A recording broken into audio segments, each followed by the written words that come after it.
दोस्तों, एक लड़के को एक लड़की के मर्डर के केस में उसको सज़ा होनी थी। उसके परिवार वाले और उसके जो वकील होते हैं, वो सभी के सभी लोग साथ में जा कर के कोर्ट रूम में पहुँचते हैं और जैसे ही वो लोग कोर्ट के अंदर प्रवेश करते हैं, कोर्ट के अंदर प्रवेश करने के बाद वो क्या देखते हैं कि वहाँ पर एक महिला जज विराजमान है और वो जो है, जो मुजरिम होता है उस टाइम, वो जैसे ही वो महिला जज को देखता है, महिला जज को देखने के बाद उसकी आँखों से आँसू टपकने लगते हैं और वो जो है बहुत ही ज़्यादा सोच में पड़ जाता है। तो जो है उसके आँसू निकलने लगते हैं। महिला जज जब उसे देखती है, तो उसे देखती रहती है। वो कोई और नहीं थी बल्कि वो उसी की तलाकशुदा पत्नी थी, जो आज से कई साल पहले उससे जो है उसकी तलाक हो चुकी थी और आज वो जज बन कर के उसी कुर्सी पर जो है, जज की कुर्सी पर विराजमान थी। दोस्तों, ये आज की कहानी जो है ये बहुत ही रोचक है, बहुत ही इंटरेस्टेड है। इस कहानी को आप जैसे ही सुनेंगे वाक़ई में जो है सोच में पड़ जाएँगे। अस्सलामु अलैकुम, नमस्कार दोस्तों, मैं शादाब खान। अगर आप हमारे चैनल पर नए हैं तो प्लीज़ हमारे चैनल को सब्सक्राइब कर लीजिएगा और अगर अगर कहानी अच्छी लगे तो लाइक कीजिएगा और कमेंट बॉक्स में अपनी राय ज़रूर रखिएगा और कमेंट बॉक्स में ये भी लिखिएगा कि आप कहानी कहाँ से देख रहे हैं और आपका नाम क्या है, ताकि अगले एपिसोड के अंत में मैं आपके नाम की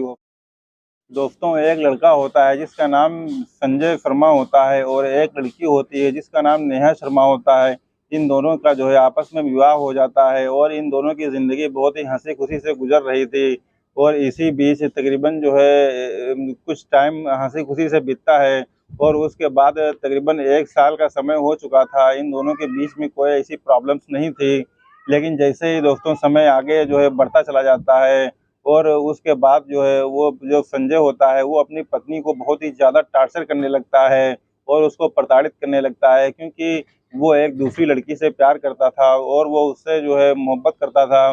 और वो उसके साथ जो है अकेले घूमने जाया करता था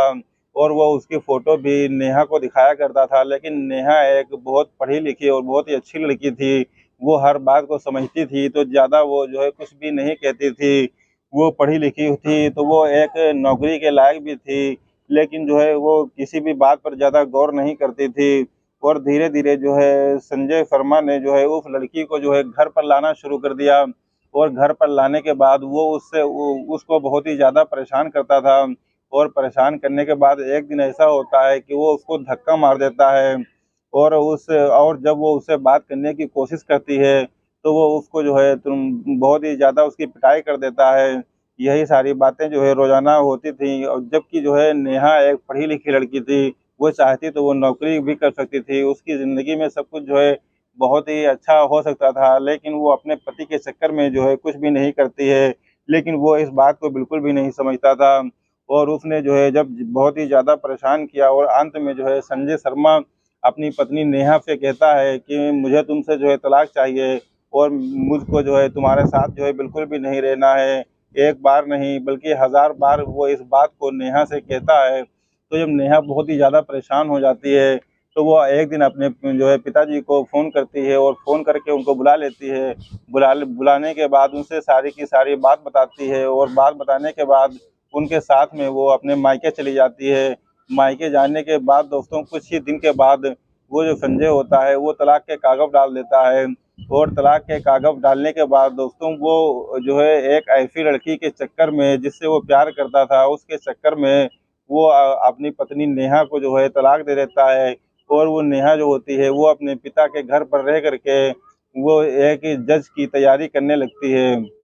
और पढ़ाई करने के बाद भगवान की कुछ ऐसी कृपा होती है कि नेहा जो है एक जज बन जाती है और जज बनने के बाद जो है उसको जो है जजमेंट का मौका दिया गया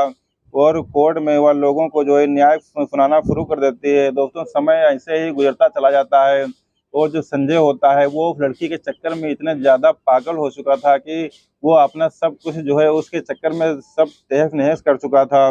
दोस्तों, उसके बाद समय यूँ ही जो है गुज़रता चला गया। लड़का जिस लड़की से प्यार करता था उसका नाम रुचि था। वो उसको जो है होटल में ले जाया करता था।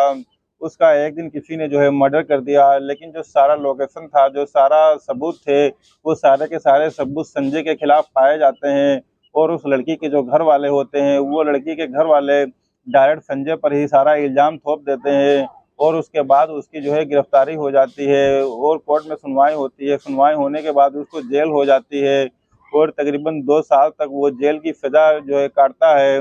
और जेल की सज़ा काटने के बाद वो जब वहाँ से वापस आता है, उसके बाद दोस्तों वो मुकदमा ऐसे ही चलता रहता है। लेकिन एक दिन जो है फिर कोर्ट में सुनवाई होती है और सुनवाई होने के बाद जो है सभी लोग जानते थे कि इसको जो है बच पाना जो है बहुत ही मुश्किल है, क्योंकि इसको आजीवन जो है कारावास की सज़ा हो सकती है। ये चीज़ वकील भी जानते थे और ये चीज़ उसके घर वाले भी जानते थे। इसीलिए उन्होंने ये बात पहले ही कह रखी थी कि भगवान से जो है दुआ करो कि तुमको आजीवन कारावास की सज़ा ना हो, लेकिन तुम्हारा बच पाना जो है बहुत ही मुश्किल है। दोस्तों, क्योंकि कोर्ट जो होता है वो कोर्ट तो जो है केवल सबूत और आधार पर जो है वो काम करता है, इसीलिए उसको तो सिर्फ जो है कागज़ की ज़रूरत होती है। और इसी मामले में जो है दोस्तों समय जो है यूँ ही गुज़रता चला जाता है और एक दिन जो है वो तारीख़ जो है बहुत ही नज़दीक आ जाती है। जिस तारीख़ को उनकी पेशी होनी होती है, तो वो लोग जो है तैयार होकर के, जो संजय के घर वाले होते हैं और संजय होता है, संजय के वकील और जो उसके गवाह होते हैं, वो सभी के सभी साथ में जो है जैसे ही कोर्ट में एंट्री करते हैं, तो संजय क्या देखता है कि सामने जज की कुर्सी पर जो बैठी हुई है वो एक महिला जज हैं और वो महिला जज कोई और नहीं बल्कि नेहा शर्मा होती हैं, जो उसकी तलाकशुदा पत्नी होती है। तो ये सारी चीज़ें देख करके जो है वो नेहा शर्मा के सामने जो है हाथ जोड़ करके जो है खड़ा हो जाता है और जो है उनसे माफ़ी माँगने लगता है और कहता है कि जो है जज साहब, मेरा इसमें कोई दोष नहीं है और मुझे इसमें फँसाया गया है। मुझे तो इस बात की भी जानकारी नहीं है कि इस लड़की का मर्डर जो है किसने किया है। ये सारी की सारी बातें होती रहती हैं। इसके बाद वकील लोग जो है आते हैं, अपने-अपने कागज़ को जो है पढ़ते हैं और उसके बाद सारे वकीलों में जो है बहस होती है। बहस होने के बाद दोस्तों जो संजय होता है, वो दोनों हाथ जोड़ करके जज साहब के सामने टकटकी लगाए जो है देख रहा था। लेकिन जो है वो इसी बीच जो जज साहब होती हैं, जज साहिबा वो सोच में पड़ जाती हैं कि आज तो आखिर इसको जो है आजीवन कारावास की सज़ा होनी है, तो इतनी जल्दी मैं करूँ भी तो क्या करूँ? नेहा को इन सारी बातों पर जो है दया आ जाती है और वो कहती है कि ठीक है, इसमें अभी कुछ सबूत जो है मिलना बाकी है, इसीलिए 1-2 तारीखें जो है और इसमें बढ़ा दी जाएँ। फिर उसके बाद वो तारीखें बढ़ा दी जाती हैं। उसके बाद संजय जो है दोनों हाथ जोड़ता है और कहता है कि प्लीज़ मुझे माफ़ कर दो। तो वो कहती है कि माफ़ ऐसे नहीं किया जा सकता, शाम को मेरे बंगले पर मिलना। और अपने एक मुंशी के ज़रिए जो है वो अपना नंबर वहाँ तक पहुँचाती है और उनसे कहती है कि ये बात गलती से भी किसी को मत बताना कि मैं तुम्हारी पूर्व पत्नी हूँ, वरना मैं तुमको जो है सजाए मौत भी दिलवा सकती हूँ। ये सारी बातें जो है वो मुंशी के ज़रिए जो है बता रहती है और उसके बाद जो है संजय जो है वो अपने घर पर आ जाता है उस नंबर को लेकर के और शाम का वक़्त होता है। रात को जो है खाना-पीना खाने के बाद तकरीबन रात के 9 बजे होते हैं और 9 बजे वो संजय जो है अपनी जो पूर्व पत्नी होती है, यानी कि वो जज जो नेहा होती है, उसके पास फ़ोन करता है और फ़ोन करने के बाद उससे बताता है कि जो है हाथ जोड़ता है और रोने लगता है। वो कहता है कि मेरी कोई गलती नहीं है, मैंने उसका मर्डर नहीं किया है, मुझे इसके बारे में कोई जानकारी भी नहीं है। ये बात तो अलग है कि मैं उससे प्यार करता था और सब कुछ था, मैं उसके साथ रंगरेलियाँ मनाता था, लेकिन मैंने उसका मर्डर नहीं किया है। ये किसी ने जानबूझकर मुझको फँसाने की कोशिश की है। तो वो नेहा कहती है कि ज़रूर तुमने इसमें कुछ न कुछ तो गलत किया होगा, तभी वो जो है तुम उसका जो है भोग भुगत रहे हो। लेकिन वो कहता है कि नहीं, मैंने जो है इसमें कोई भी गलती नहीं की है। अगर मैंने कोई गलती की है तो वो गलती ये है कि तुमको छोड़ कर के जो मैंने गलती की है वही मेरी ये गलती है। तो वो कहती है कि नहीं, ऐसी कोई बात नहीं है और तुमने जो है मुझे छोड़ कर के बहुत ही अच्छा किया, क्योंकि तुम उसको मेरे सामने लाते थे, मुझे बहुत ही ज़्यादा परेशान करते थे, मुझे बहुत ही ज़्यादा प्रताड़ित करते थे और मेरे सामने उसको ला कर के रंगरेलियाँ मनाते थे। तब तुमको उस टाइम जो है कुछ भी नहीं सूझा था कि तुम क्या सही कर रहे हो और तुम क्या गलत कर रहे हो। नेहा कहती है कि ठीक है, तुम जो है अकेले में आकर के मुझसे ऑफ़िस में मिलना। उसके बाद दोस्तों वो रात भर इंतज़ार करता है और इंतज़ार करने के बाद जब सुबह होता है, तो सुबह वो तैयार हो कर के वो नेहा से जो है उसके ऑफ़िस में मिलने के लिए अकेले जाता है और वहाँ पर बहुत सारी जो है बातचीत होती है और उनसे जो है ये सारी बातचीत होने के बाद वो कहता है कि जो है मेरी कोई गलती नहीं थी और जो है मेरे सामने तुम उसको लाते थे। ये यही सारी बातें होती हैं। उन सारी बातों जो है होने के बाद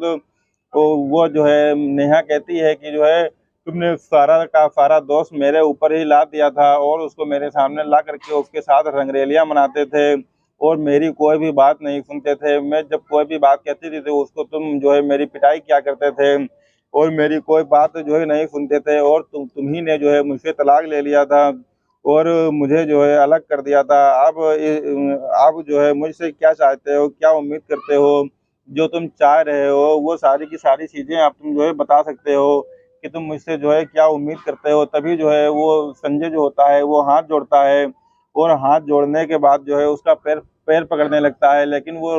तुरंत उसको रोक लेती है और कहती है कि पैर पकड़ने की कोई जरूरत नहीं है, जो बात है वो बात तुम जो है बता सकते हो। तो वो कहता है कि जो हुआ वो हुआ, उसके लिए मैं आपसे माफी मांगता हूँ, लेकिन प्लीज जो है एक बार हाथ जोड़ करके आपसे गुजारिश करता हूँ कि आप मुझे एक बार फिर से अपना लीजिए। वो कहता है कि मुझे इस बात की बिल्कुल भी जानकारी नहीं है कि उसका मर्डर किसने किया है और मुझे जेल की सलाखों के पीछे किसने भिजवाया है, लेकिन ये इसमें जो है किसी ना किसी का हाथ जरूर है। लेकिन आपसे मुझे हाथ जोड़ करके विनती है कि आप मुझे बचा लीजिए। अब मुझे ज़्यादा बात करने का जो है समय नहीं है, मुझे अपनाने का जो है अब आप अपना सकती हैं। तो वो जो है नेहा जो होती है वो कहने लगती है कि ये बात तुम अपने दिमाग से बिल्कुल पूरी तरीके से निकाल दो कि मैं तुमको अपना लूंगी, बल्कि तुम्हारे लिए मैं ये कर सकती हूँ कि तुम जो आजीवन कारावास की सजा जो पाने वाले हो उसमें मैं तुमको जो है थोड़ी राहत दिलवा सकती हूँ और मैं उसमें तुमको बरी करवा सकती हूँ। लेकिन तुमको एक काम करना होगा कि तुमको जो है कुछ सबूत इकट्ठा करने होंगे जिसके बिना पर मैं तुमको निर्दोष साबित करके मैं तुमको उस चीज़ से जो है बरी करवा सकती हूँ और तुम्हें छुड़वा सकती हूँ। लेकिन जो है हम तुमको अपना नहीं सकते हैं और ना ही तुम मुझे अपना सकते हो। और मेरा प्लान यह है कि आपकी जो सज़ा है इसमें हम आपको रिहा कर सकते हैं, तुम्हें निकाल सकते हैं, कुछ भी हो। तुम्हारी रिपोर्ट के अलावा तुमको कुछ सबूत जो है जुटाने होंगे और उसके बिना पर हम तुमको जो है वो जो है जो तुम्हारी आजीवन की जो सज़ा है उसको जो है हम रद्द करवा सकते हैं। यही सारी बातें वो कहती है और ये उसके बाद यह भी बता देती है संजय से कि अपने दिमाग से ये सारी की सारी बातें बिल्कुल ही अच्छी तरीके से निकाल दो कि हम तुम्हें कभी अपनाएंगे या तुम कभी हमें अपनाओगे। और तुम एक काम करना जो है तुम जो है दूसरा विवाह कर लेना इसके बाद जो है, लेकिन तुम्हें कोई प्रॉब्लम नहीं होनी चाहिए और हमारे बारे में जो है कभी सोचना भी मत हो। ये कहकर जो है संजय रोने लगता है कि प्लीज़ मुझे माफ़ कर दो, हमसे बहुत बड़ी भूल हो गई, बहुत बड़ी गलती हो गई जो मैंने तुम्हारे साथ ये सारा सलूक किया। तो इसी बात को लेकर के जो उसका नतीजा है वो आज हम जो है भोग रहे हैं। और यह हकीकत है, अगर किसी के साथ जो है गलत करोगे तो अपने साथ भी जो है उसके जो है गलत जो अंजाम होगा वो अपने साथ भी होगा। तो उसका दर्द जो है उसको भी झेलना पड़ता है कि बस हम इतना कर सकते हैं कि तुम्हें जो आजीवन कारावास की जो सज़ा मिल रही है उसमें हम कुछ कटौती करवा सकते हैं और कुछ सबूतों के बिना पर जो है तुमको हम उसमें निर्दोष साबित करवा सकते हैं और उस चीज़ से तुमको हम बरी करवा सकते हैं। और अपने दिमाग से ये सारा ख्याल निकाल दो कि हम तुम्हें कभी अपनाएंगे, बल्कि तुम एक जो है उसके बाद तुम जो है शादी कर लेना और अपनी ज़िंदगी को जो है आराम से जीना, क्योंकि तुमने मुझे इतना ज़्यादा परेशान ही किया है। नेहा कहती है कि मैं आपसे हाथ जोड़ करके जो है उस टाइम विनती करती थी, लेकिन आप उस लड़की को इतना ज़्यादा तवज्जो देते थे कि आप हमारी बात जो है कोई सुनते ही नहीं थे। और लेकिन आज मैं वही नेहा हूँ और मैं आज जज बन करके जो है बैठी हुई हूँ और तुम्हारे फैसले की जो है भी जज हूँ। अगर मैं चाहूँ तो बहुत कुछ कर सकती हूँ, लेकिन मुझे कुछ नहीं करना है। मुझे बस जो है तुमको किसी भी तरीके से जो है बरी करवा देना है। जो आजीवन कारावास की सज़ा तुमको मिल रही है उसमें मैं तुमको जो है बरी करवा दूंगी। इसके अलावा जो है मैं तुम्हारे साथ जो है कुछ नहीं कर सकती हूँ। हाँ हाँ, ये बात अलग है कि मैंने तुमको कुछ दिन के लिए अपना पति माना था, उसी लिए जो है मैं ये सारा काम जो है कर रही हूँ तुम्हारा। लेकिन इसके अलावा जो है तुम जो है कुछ भी जो है मत सोचना और कोई भी उम्मीद मुझसे मत रखना कि मैं तुम्हारी सज़ा जो है माफ़ कर सकती हूँ और कुछ नहीं। अगर आपने किसी को जो है ये बताया कि मैं तुम्हारी पत्नी हूँ तो मैं तुमको फिर से सजा दिलवा सकती हूँ। और ये बात तुम गलती से भी किसी को मत बताना कि मैं तुम्हारी जो है पत्नी हूँ, वरना तुमको दोबारा से सजा दिलवा सकती हूँ। बस इससे ज़्यादा जो है मैं कुछ भी नहीं कर सकती हूँ। तो संजय जो है कहता है कि ठीक है, बस तुम जो है आप इतना ही जो है कृपया कर दीजिए, आप मुझे इस केस से जो है बाहर कर दें, क्योंकि मैं बहुत ही ज़्यादा परेशान हो चुका हूँ और ये मर्डर हमने किया भी नहीं है। तो वो कहती है कि ठीक है तुम जाओ और कल कोर्ट में जो है मिलेंगे, जो होगा वो देखा जाएगा। उसके बाद दोस्तों वहाँ पे जो है जिरे बहस होती है, लेकिन जो नेहा नेहा जो जज बनकर बैठी हुई थी वो कोई ना कोई पॉइंट निकाल करके संजय को जो है उस केस से जो है बरी बरी कर देती है, उसको जो है उस केस से जो है बाहर निकाल देती है और वो जो है मामला खत्म हो जाता है। उसके बाद वो बहुत ही ज्यादा खुश हो जाता है। खुश होने के बाद एक दिन वो मिठाई का डिब्बा ला करके जो है उस नेहा के पास जाता है और कहता है कि लीजिए मैं जो है रिहा हो गया हूँ, उस खुशी में जो है आपने मुझे रिहा किया है, उस खुशी में आप मिठाई खा लीजिए। तो वो कहती है कि ठीक है ये मिठाई आप अपनी ले जाइए और किसी अनाथ बच्चों में जो है बांट देना, ताकि उनकी खुशियों में जो है कुछ जो है आ जाए। और एक बात हमेशा याद रखना कि किसी को भी गलती से ये बात मत बताना कि हमको हमारी पूर्व पत्नी ने ही जज बन करके जो है रिहा करवाया है, वरना तुमको हम दोबारा से जो है उसी सजा में जो है डाल देंगे और तुम उसके बाद जिंदगी भर जो है झेलते रहोगे ये। और जो है इसके बाद तुम कोई भी जो है गलती मत करना। और जो है लेकिन आप रिहा करने के लायक तो नहीं थे, लेकिन फिर भी हमने जो है तुमको माफ कर दिया है और तुम अपना जीवन फिर से बसा बसा सकते हो।